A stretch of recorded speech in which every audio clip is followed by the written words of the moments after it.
Saudara, saat menggelar konferensi pers tanggapi status tersangka Firly Bahuri, Wakil Ketua KPK Alexander Marwata menyatakan tak malu dengan kasus yang menyeret Firly. Sikap KPK yang terkesan membela Firly pun mendapat kritikan dari mantan penyidik KPK Novel Baswedan.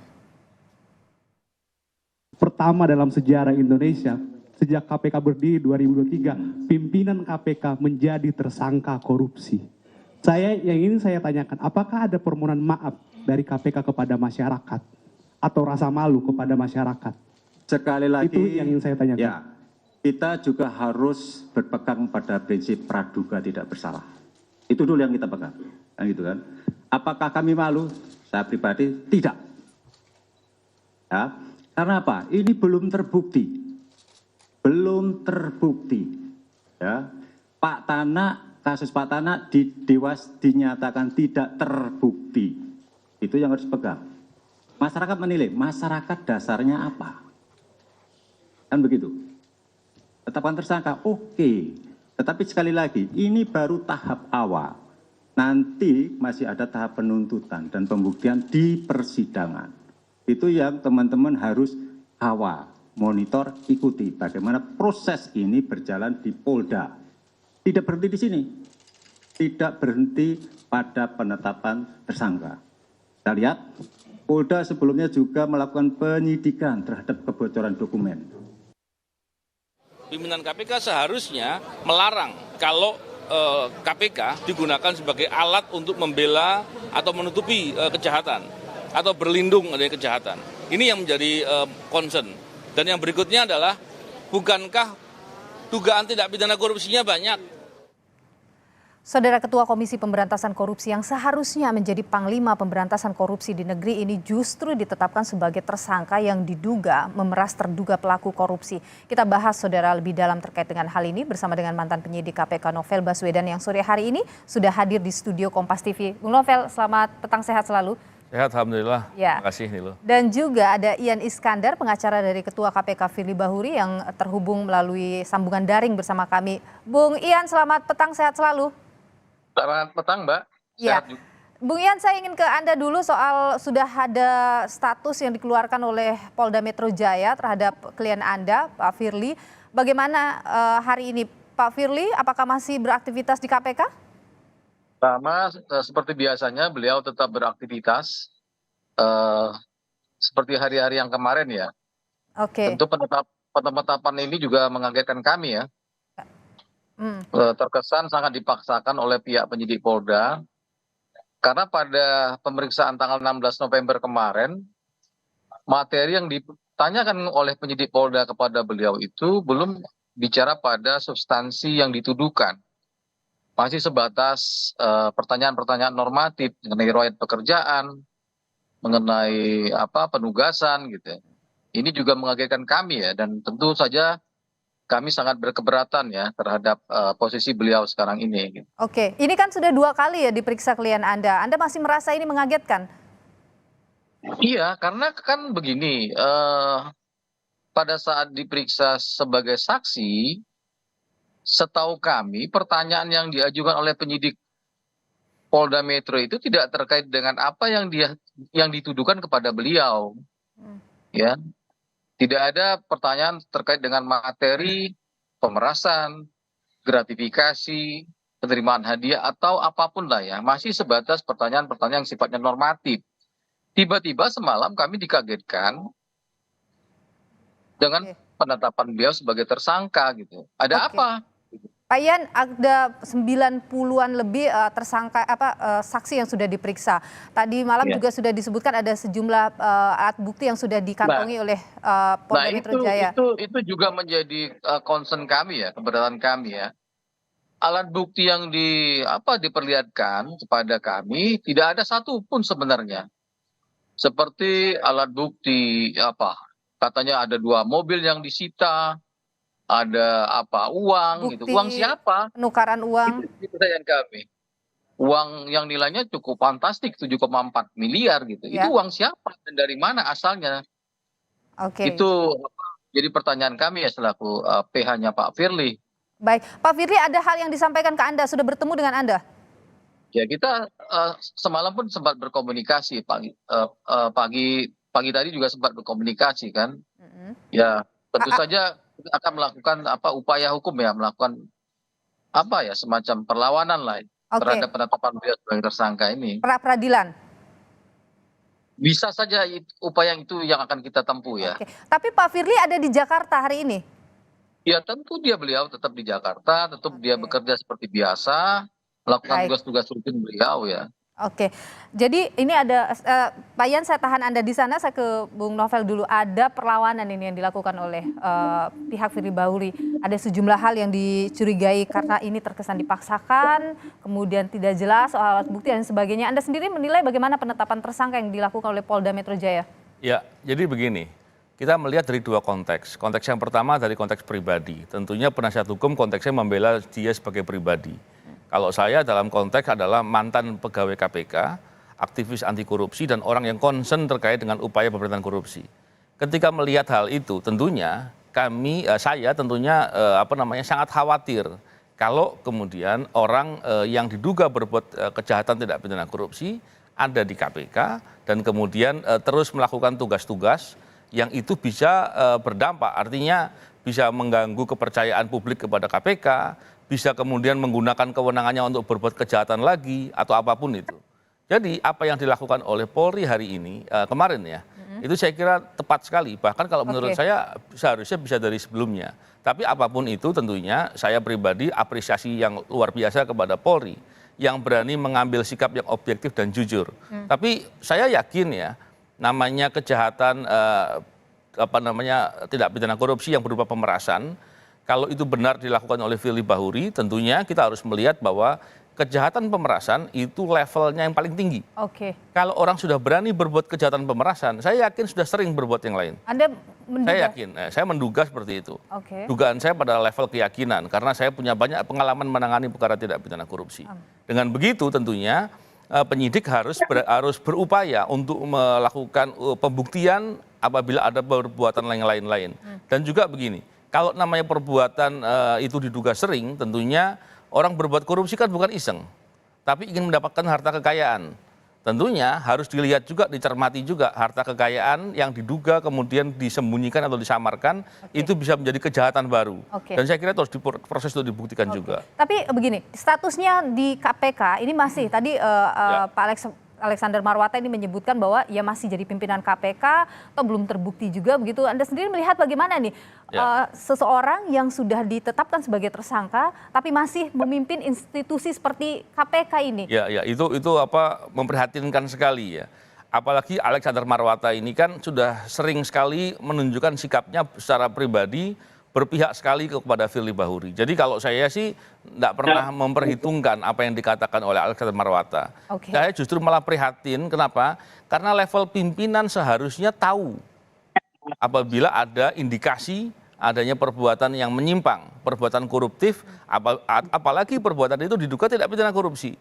Dan juga saya yakin namanya perbuatan korupsi itu tentunya tidak mungkin diperlakukan sendiri. Jadi saya khawatir kemudian ada upaya-upaya untuk menutup-nutupi. Apa yang terjadi? Ada kolektif perbuatan serupa? Walaupun tidak selalu harus kolektif yang terstruktur atau sistematis begitu.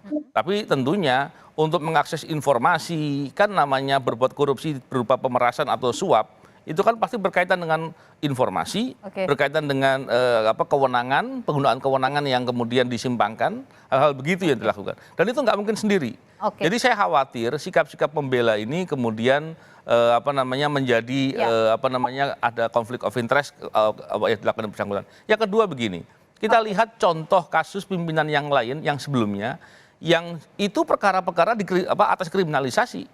Itu tidak pernah mereka kemudian menggunakan KPK untuk pembelaan. Baik itu biro hukumnya atau mungkin KPK-nya untuk kepentingan pembelaan secara langsung sebagaimana dilakukan oleh Firly Bahuri. Jadi saya semakin khawatir karena apa? Kepercayaan publik kepada KPK ini sangat rendah. Saya khawatir akan turun lagi dan itu membahayakan KPK. Harus mundur tidak? Saya kira bukan mundur, tapi harus diberhentikan karena aturan undang-undangnya begitu. Tapi menunggu Kepres juga ya kalau misalnya harus diberhentikan. Kalau menurut Pak Novel nih udah cukup ini semuanya dan pasti ya diyakini bahwa Polda Metro Jaya tentu bekerja dengan baik begitu untuk menentukan atau memutuskan sebagai tersangka, Pak Ian. Ya itu kan pendapat Pak Novel ya yang sangat tendensius dan subjektif ya terhadap kepemimpinan Pak Firly. Dari awal kan beliau sudah sangat sering katakanlah dalam tanda kutip memberikan penilaian buruk terhadap kepemimpinan Pak Firly. Tapi begini Mbak, ya Pak Firly ini sudah membuktikan sejak dia diangkat menjadi ketua KPK bisa melakukan upaya-upaya pemberantasan penegakan terkait dengan kejahatan korupsi pada level big fish ya, bukan hanya level bawah gitu. Itu dibuktikan oleh Pak Firly selama dia memimpin gitu.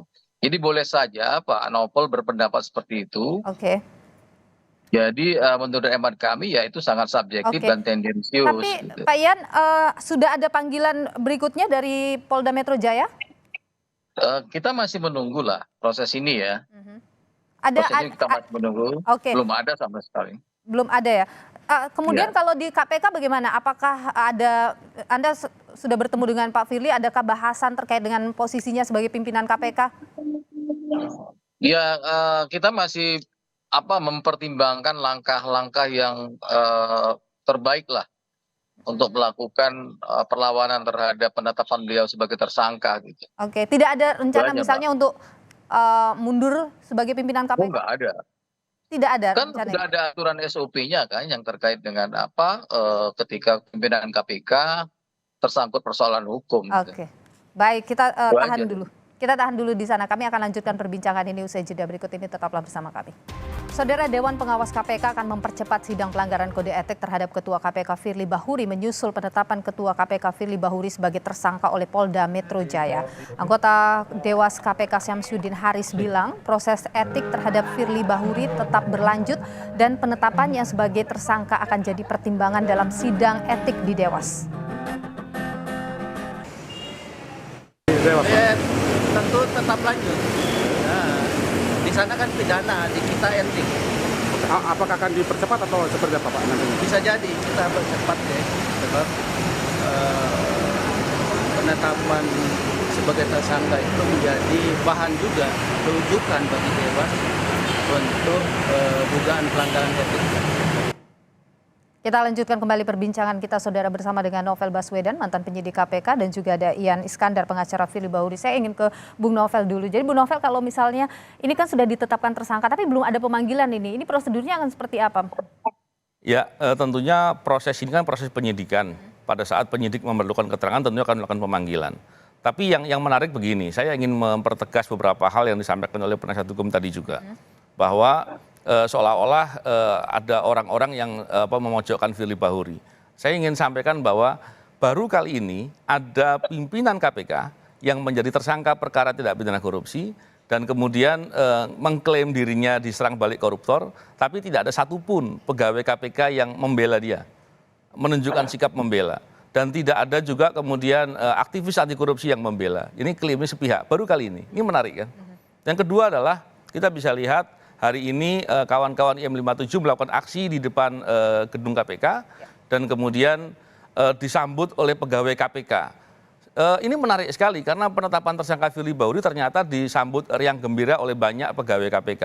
Kebetulan tadi saya sholat asar di kantor KPK dan saya bertemu dengan banyak pegawai KPK dan berbincang dengan mereka. Ini hal yang luar biasa. Tentunya kita berharap dengan proses penyidikan ini bisa betul-betul memeriksa bukan hanya Firly Bahuri, kalau ada pihak lain mesti diungkap. Anda Tapi yakin satu hal ada pihak lain? Saya menduganya tentunya perlu diperiksa karena secara teori nggak mungkin ada dilakukan sendiri.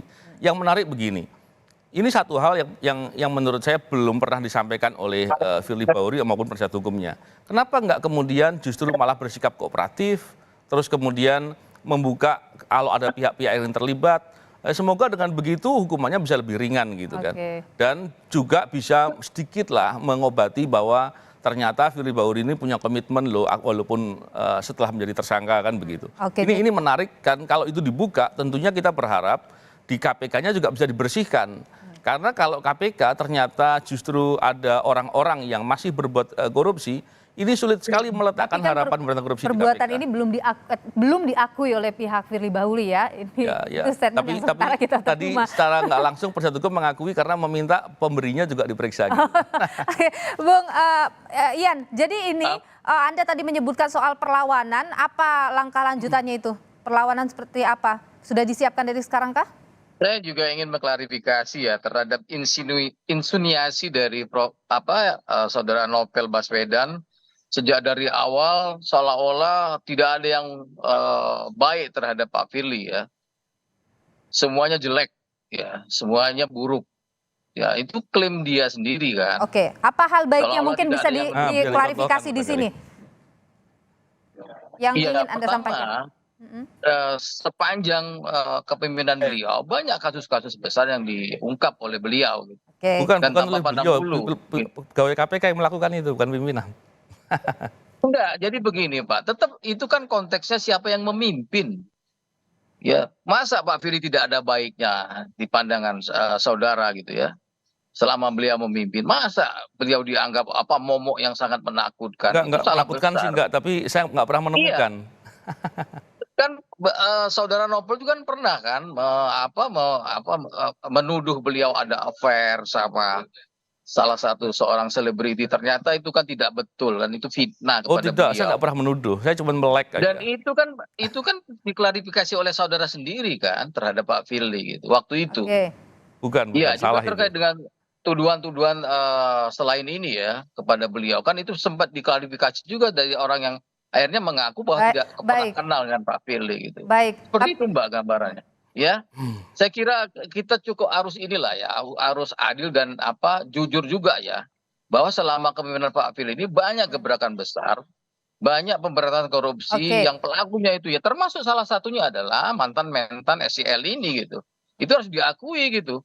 Bukan itu hanya persoalan korupsi yang remeh-temeh, ini menyangkut kroni yang sedemikian kuat, terkait dengan ininya politik gitu ya. Itu seperti itu gambarannya, Oke, Mbak. tapi kalau misalnya Pak Firly dipanggil oleh penyidik Polda Metro Jaya akan hadir ya Pak Ian ya? Ya, siap lah, kita tetap hadir kan. Akan siap untuk hadir. Iya. Oke, tapi pertanyaan begini, tadi Anda nyebutin soal perlawanan belum dijawab, ini apa langkah lanjutannya itu yang Anda sebutkan? Ya macam-macam lah, nanti akan kita mana yang lebih tepat, yang lebih bagus ya kita lakukan perlawanan itu. Oke, jadi perlawanan ini karena Pak Firly tidak merasa melakukan itu? Iya jelas lah Mbak. Ini kan kesannya itu proses hukum terhadap beliau ini sangat dipaksakan gitu. Tidak ada proses hukum yang menurut kami fair kepada beliau gitu. Oke, yang tidak menurut Anda proses hukum yang tidak itu yang mana sih Pak Ian? Dari beberapa materi pertanyaan kepada beliau itu tidak ada satupun penyidik ya yang menanyakan tentang misalnya ada tuduhan pemerasan. Masih sebatas pertanyaan-pertanyaan yang sifatnya normatif. Oke. Masalah riwayat pekerjaan, riwayat penugasan gitu. Belum ada ke materi yang terkait dengan tuduhan pemerasan gitu. Oke, padahal ada 90-an saksi loh Pak, ada 8 ahli yang saksi itu yang diperiksa Mbak. Ada 25 saksi dari KPK, ada saksi Sapam, tukang kebun, saksi ketua RT yang memang sangat tidak berkualitas sebagai saksi. Oke, tidak berkualitas saksi yang diperiksa oleh Polda Metro Jaya. Ya, artinya begini, apakah ada sebanyak saksi ini yang melihat langsung Pak Firly menerima hadiah? Pemberi suapnya juga sudah diperiksa oleh Polda Metro Jaya, Pak. Pemberi suapnya mantan SCL itu pada saat pemeriksaan di Barreskrim kemarin mengaku tidak pernah memberikan sepeser pun uang dan itu diakui sama pengacaranya sendiri. Tidak pernah menerima uang atau menyuruh orang untuk menyuap. Itu diakui kok sama pengacaranya Pak SCL gitu. Pasalnya ini luar biasa Pak Ian sampai hukumannya seumur hidup. Iya, kita paham, sangat paham. Kita sangat paham itu tuduhan terhadap beliau, pasal yang dituduhkan kepada beliau. Oke. Jadi clear ya dari yang mengaku memberi suap itu sendiri mengklarifikasi bahwa beliau tidak pernah memberikan sepeser apapun uang kepada Pak Firly. Oke, baik. Menyuruh orang pihak ketiga itu diakui sama pengacaranya Pak SYL. Kok Oke. tahu-tahu Saya tahan di sana dulu. Ini Pak Firly dijadikan tersangka gitu. Kan kontradiktif ini. oke, bagaimana Bung Novel? Ada apa Oke. gitu? Jadi begini, kalau saya memandangnya begini. Yang pertama tentunya perkara pemerasan terhadap orang dalam perkara tidak pidana korupsi ini perkara yang sebetulnya riskan ya. Kenapa? Karena orang yang diperas adalah orang yang bermasalah juga. Dalam hal konteks kalau KPK berarti diduga pelaku tidak pidana korupsi. Biasanya kalau ada kasus pemerasan yang didahulukan kasus pemerasannya. Karena kalau dibiarkan kasusnya yang pelapor atau korban pemerasan ini diproses terlebih dahulu, maka ada relasi kuasa di sana. Oke. Sehingga ada peluang orang-orang tertentu yang punya jabatan, punya kekuasaan bisa menekan dia. Oke, Dan Anda ini akan menduga mungkin mempengaruhi. SYL ditekan sehingga Saya nggak tahu, tapi bisa jadi itu terjadi. Tapi inilah yang Itu kan gambaran. Jadi asumsinya melihat Pak Novel melihat ya. perspektif Ini kan tadi, kita bicara fakta kita harus ya, pahami fakta. itu. Karena saya Kita banyak bicara nangani kasus fakta. pemerasan, Fakta kasus yang- pemerasan yang tidak pidana terjadi korupsi Baik. itu yang selama ini. proses penyidikan kepada Pak Firly. Dan Fakta ini yang harus terjadi dilihat ya. adalah saksi-saksi yang diperiksa oleh penyidik Poldas, saksi-saksi yang sangat tidak relevan dengan Oke. tuduhan Enggak, kepada saya kira beliau. ini menyesatkan ini. Oke. Penyampaiannya Enggak, juga itu dia fakta, berupaya Pak. mempengaruhi Itu yang fakta, kita Pak bicarakan. Novel, ya. Oke. Fakta ya. Ada ketua RT, ketua RW, ada Oke. tukang kebun baik, yang kita tahan Bung Ian, terima kasih. Kita tahan dulu. Ya. Sekarang ini Jadi begini. Polda Metro Jaya mau harus sampaikan apa dulu. singkat saja, mungkin kita terbatas Enggak, waktu. Oke, saya menyampaikan soal pemerasan ini mestinya pemerasan didahulukan karena itu ada relasi kuasa. Kalau dibiarkan dia bisa memaksa menggunakan kekuasaannya untuk mengancam. Yang kedua, di mana-mana kalau proses penyidikan itu kalau tersangkanya tidak kooperatif, biasanya tidak terlalu banyak dikonfirmasi dalam pemeriksaan. Baik. Karena apa? Tersangka berhak berkata bebas. Oke. Boleh berbohong, boleh menyampaikan apapun, sehingga penyidik akan melihat bagaimana dia kooperatif apa tidak. Yang jelas kita Biasanya akan tunggu begitu, tentu ya. saja bagaimana kerja Polda Metro Jaya Ya. setelah menetapkan Firly Bahuri sebagai tersangka. Terima kasih Bung Novel Baswedan, Baik, mantan penyidik terima KPK. Bung Ian Iskandar, pengacara dari Firly Bahuri. Terima kasih atas perspektifnya di Kompas Petang. Sehat selalu Bapak-Bapak.